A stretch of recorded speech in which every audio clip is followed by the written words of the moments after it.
Hey, this is Tom, and yesterday was unique as hell. I've never seen that happen. I've seen people go into court and win. I've seen people go into court and lose, but I never seen somebody goes into a court being on the defensive, comes out completely being on the offensive. Now, Elon Musk went into court yesterday to pretty much defend his decision or his company's decision to buy SolarCity in 2016. Now, during that court, he completely went on the offensive. And how good was it? Well, basically, the share price jumped by 5%. 5%. That's a $700 billion company jumping 5% because of his testimony. It was that good. I mean, I saw fireworks. I think I actually enjoyed myself more than I should have. But basically, what happened in the courtroom was quite simple. You have a corporate lawyer essentially making a case that this acquisition was a bad idea, which was just essentially there to actually benefit Elon and his relatives, and it had nothing to do with what Tesla was trying to do. Now, all of these single claims could have been refuted by 5 minutes of anybody who knows anything about Tesla talking to any of these lawyers, but I think it's clear that they're looking for a payday, and Elon exposed them basically pretty easily. So essentially saying that Tesla had no business with solar roofs, or sustainable energy, or basically solar panels. I mean, it's kind of funny to say that in 2021 with everything that's going on. To say that any shareholders actually suffered any damages because of it would also be preposterous. I mean, the stock price in 2016 was like in the 30s. It's at 700 right now. And to say that Elon Musk pretty much did it on his own without asking or consulting with anybody is also ridiculous, because this deal went through the proper channels with about 85% of shareholders actually approving it. And you can watch a really good video by Stephen Mark Ryan from Solving the Money Problem. He did a phenomenal video about the process and how it completely is preposterous to make that claim. I'm more interested in what happened in the courtroom, because the courtroom proceedings were nothing short of hysterical. Elon absolutely made this human being cry by just using words and not raising his voice even once. I think that's amazing. And I do want to show you a few of these nuggets, because this is nothing short of phenomenal. Now check this out. Wilmington, Delaware. Tesla chief executive Elon Musk took the stand in a Delaware court Monday to defend his company's decision to buy solar panel company SolarCity, arguing it was necessary not only for both companies but also for the future of the world's climate. And to be honest, Elon has always been nothing but consistent about this. Now check this out. He aggressively pushed back against questions from a lawyer representing a group of shareholders who allege Musk was acting on his own interests, not those of Tesla investors. I found it amusing with 85% of shareholders actually approving the deal and the stock pretty much 20xing since then, but whatever. So check this out. I think you're a bad human being, Musk told plaintiff's attorney Randall Barron. And I think it's amusing that Elon decided to call a corporate lawyer a bad human being. I mean, it's kind of obvious. He's a corporate lawyer. What did you think? It's kind of a given. He has to be. The testimony, which started Monday morning and continued through the day, was a contentious start to a trial expected to last 2 weeks after being delayed for more than a year because of the pandemic. If the judge decide Musk uses influence at Tesla to push through the deal, he's going to pay $2 billion to shareholders. I mean, we know this, but check this out. And I mean, this paragraph is kind of prime example of how mainstream media completely misses the boat about Tesla. Musk has long maintained that Tesla is building a top-to-bottom clean energy company. I mean, he's not been claiming it.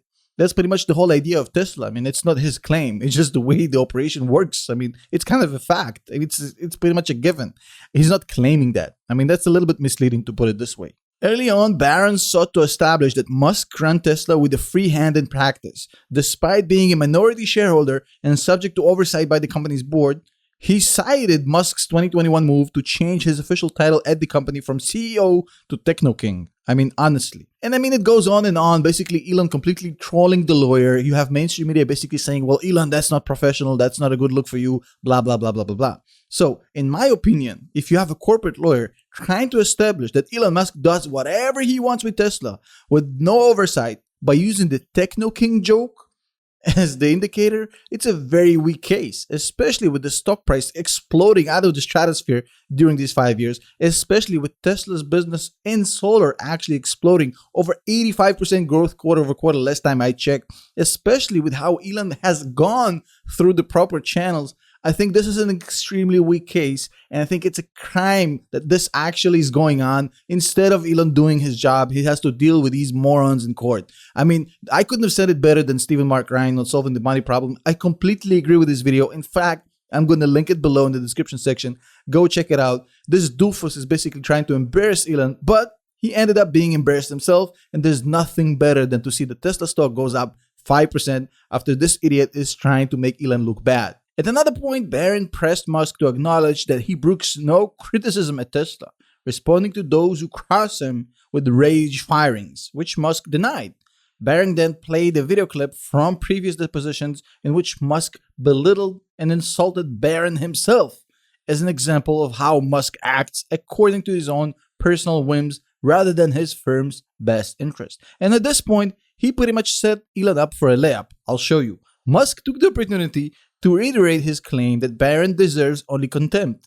With the judge's permission, Musk went on a sketch of sordid history of Barron's law firm, Robbins, Geller, Redmond, and Dowd LLP, and his previous law firm, citing examples of criminal wrongdoing by former partners at those firms' predecessors. You were mentored by criminals and then continued to be mentored by criminals, Musk concluded. He pretty much destroyed this man's career. Did he not see this coming? Are you getting into a verbal fight with Elon?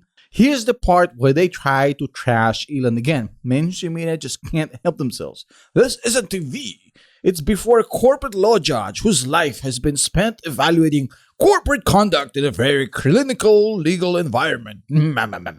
You're not playing to a jury, said Charles Elson, a corporate governance expert and a professor at the University of Delaware.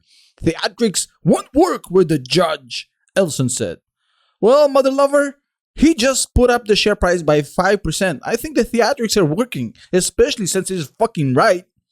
And honestly, I think these guys have as much chance of winning this trial than my grandpa not drinking ever again. Literally 0%. In fact, I think they're going to pay a lot of damages to Elon for forcing him to go to court, for forcing him to actually hire lawyers to deal with this. It's pretty much a waste. And the really crazy thing here is that they, as shareholders, are pretty much screwing themselves here, because they're costing him a lot of time to deal with this bullshit instead of making money for them as the shareholders, which is something I don't even understand. Maybe Elon can sue them for wasting his fucking time. Who knows? I've been Tom. Thank you so much. I'll see you guys in the next video.